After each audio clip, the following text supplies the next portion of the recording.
What's up everybody and welcome back to the channel. In this video, I will be showing you how to connect Tapswap to Bybit application. For that, the process is very simple. All you have to do is to go to the connect option on the top right corner and tap on it.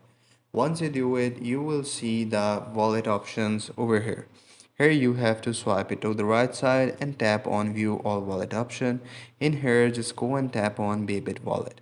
Once you do it, it will redirect you to the Bybit application. So once you will be redirected to the the Bybit application will boot up and it will show you the connect option in order to connect with the Tapswap application. So for that, the process is very simple. Just wait for a few seconds until the application boots up completely. So here you can see that there is a connect option on the bottom left corner. Over here, just tap on it. And once you do it, you will see a pop-up notification on the top right corner saying that the Tapswap wallet has now been, your Bybit wallet has now been connected with the Tapswap. So that's pretty much it. I hope you find this video helpful. If you do, please consider subscribing to the channel. Take care. Bye-bye.